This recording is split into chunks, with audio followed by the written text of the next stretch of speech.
Baik, kami akan mempresentasikan materi SFTV dengan koneksi SSH. Pertama, perkenalkan, nama saya Ibu Dwi Dadenwarta dengan NIM 22004096 dan teman saya. Perkenalkan, nama saya Igede Gunayase dengan NIM 22004028. Kenalkan, dengan saya Imade Jaladi Kori dengan NIM 2300404195.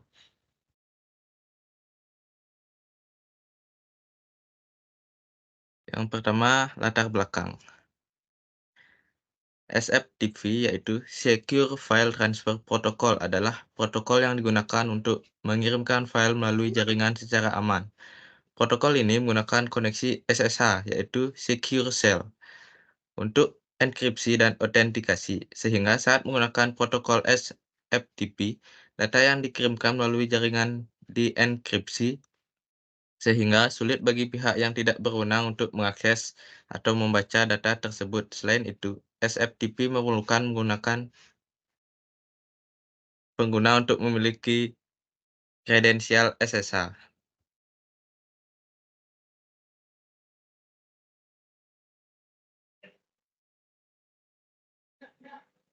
Dan yang akan kami jelaskan di sini yang pertama yaitu apa yang dimaksud dengan SFTP menggunakan SSH.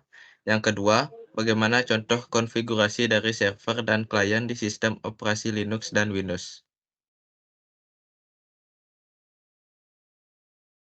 Tujuan dari materi yang kami jelaskan yaitu untuk mengetahui penjelasan tentang SFTP menggunakan SSH dan untuk mengetahui contoh konfigurasi dari server dan klien di sistem operasi Linux dan Windows. Penjelasan SFTP menggunakan SSH. SFTP atau Secure File Transfer Protocol menggunakan Secure Shell atau SSH untuk meningkatkan keamanan proses transfer file. SSH mendukung enkripsi end-to-end, autentikasi pengguna, dan kompatibilitas dan interoperabilitas yang tinggi.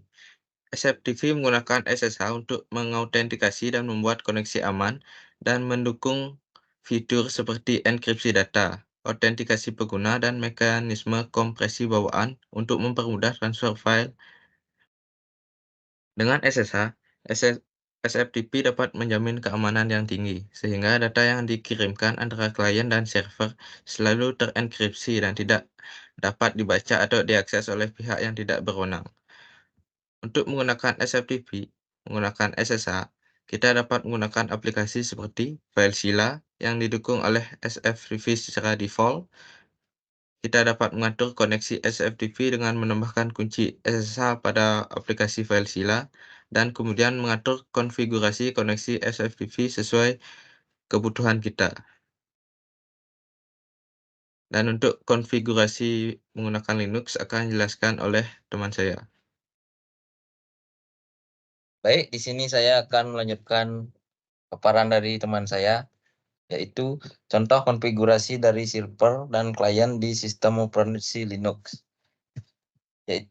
Langkah pertama yaitu adalah install OpenSSH server dan UFW dengan cara mengetik perintah sudo apt install OpenSSH-server UFW pada terminal Ubuntu. Perintah ini akan menginstal OpenSSH server dan UFW atau uncomplicated firewall.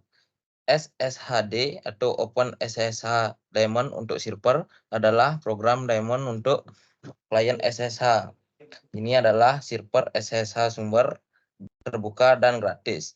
SSH menggantikan Rlogin dan RSH yang tidak aman dan menyediakan komunikasi terenkripsi yang aman antara dua host yang tidak terpercaya melalui jaringan yang tidak aman seperti internet.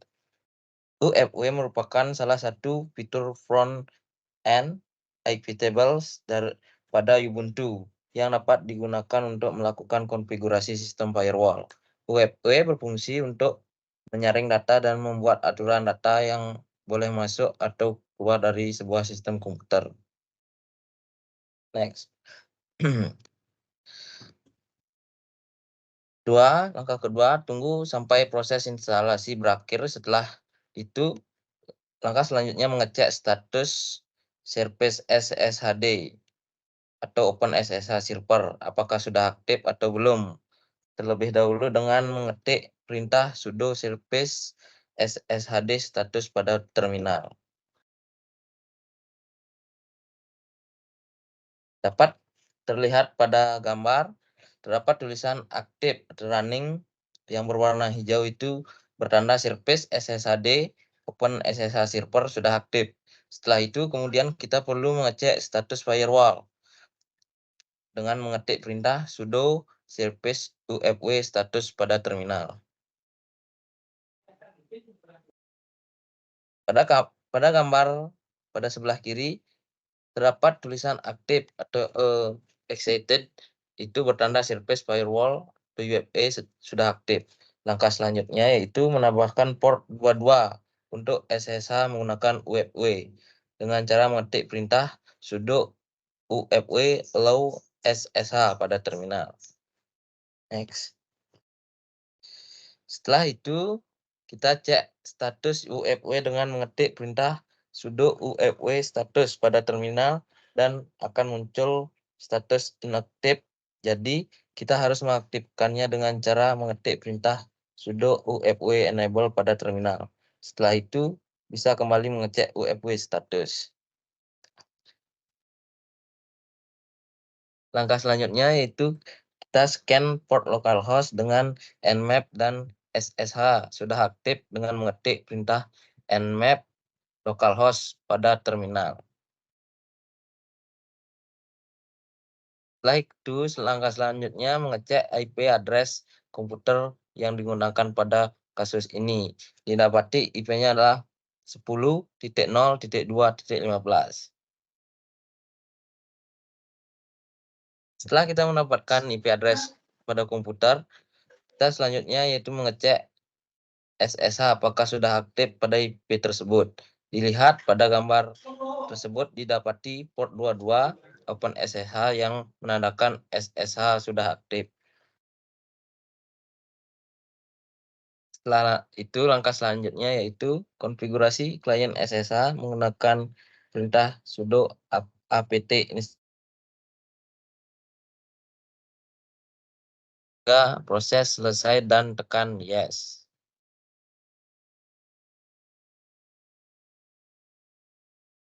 Proses konfigurasi klien sudah selesai dan terhubung. Baik, di sini akan dilanjutkan oleh teman saya. Baik, untuk selanjutnya konfigurasi server OpenSSH di Windows. Yaitu dengan cara konfigurasi SSH di sistem operasi Windows menggunakan OpenSSH. Berikut merupakan caranya. Maka pertama yaitu perlu dilakukan adalah membuka menu setting, lalu pilih menu app, kemudian klik menu optional features. Maka akan muncul tampilan seperti gambar. Lalu search pada bagian add feature dan mengetik OpenSSH client dan OpenSSH server. Lalu install kedua hal tersebut. Dan selanjutnya kita buka OpenSSH yang telah terinstall dengan cara membuka Service Manager dengan perintah Windows +R, lalu ketik service.msc pada kotak dialog dan tekan OK. Selanjutnya kita mencari OpenSSH Authentication dan SSH Server dan atur startup type-nya menjadi otomatis agar SSH dapat berjalan otomatis saat Windows dihidupkan. Kemudian setelah itu buka folder program data, ubah settingan hidden file terlebih dahulu. Lalu buka folder SSH file yang berada pada folder tersebut, yang merupakan file yang tercipta setelah menjalankan Open SSH Server. Kemudian langkah selanjutnya adalah mengedit file yang bernama sshd_config. Buka menggunakan Notepad. Setelah file sshd_config terbuka, ada 3 hal yang perlu diedit dalam file tersebut, yaitu pubkey authentication, kemudian password authentication, dan authorize key file. Hilangkan tanda pagar pada line tersebut, dan kemudian save. Setelah itu, langkah selanjutnya adalah mengecek koneksi dari sisi klien. Di sini kita menggunakan PowerShell dan mengetikkan who am I untuk mengetahui user siapa yang sedang login saat ini. Setelah itu, kita ke dalam profile yang akan digunakan sebagai klien. Kita harus menambahkan special file di dalamnya. Masuk ke dalam folder user, lalu buka folder bernama .ssh, dan di dalamnya dibuat file bernama authorize_key dengan tipe file seperti pada di gambar. Kemudian langkah selanjutnya mengubah pengaturan file agar tidak terhubung dengan sistem user dengan cara klik kanan pada file, lalu properties, kemudian security, lalu pilih advance, dan disable inheritance. Lalu pilih convert. Langkahnya bisa dilihat pada gambar. Kemudian hapus administrator yang paling bawah. Dan pengaturan dalam set klien sudah selesai. Authorize_key akan menyimpan public key dari public key pair. Selanjutnya adalah menggenerate private key yang dilakukan di dalam host machine. Untuk menggenerate public private key digunakan perintah spesial, yaitu dengan mengetikkan ssh-keygen. Setelah itu enter, tunggu saja sampai perintah selesai. Selanjutnya, private key akan terbentuk dalam folder user.ssh, lalu buka file rsa_pub dan copy semua teks yang ada di dalamnya. Teks yang ada di dalamnya merupakan public key. Lalu copy dan pastekan ke dalam authorized key pada sisi klien servernya. Kemudian kembali lagi ke host servernya untuk cara koneksinya, yaitu dengan mengetik SSH client IP address seperti contoh berikut, yaitu SSH test user karena nama usernya itu test user, terus kita masukkan ID-nya, IP address-nya, yaitu 192.168.18.30.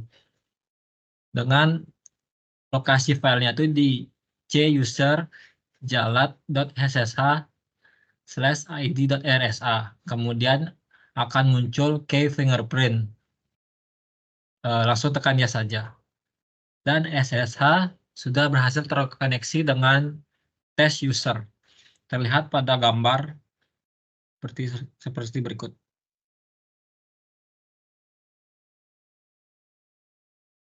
Baik, sekian presentasi dari kami. Jika ada tutur kata yang salah, mohon dimaafkan. Kami ucapkan terima kasih.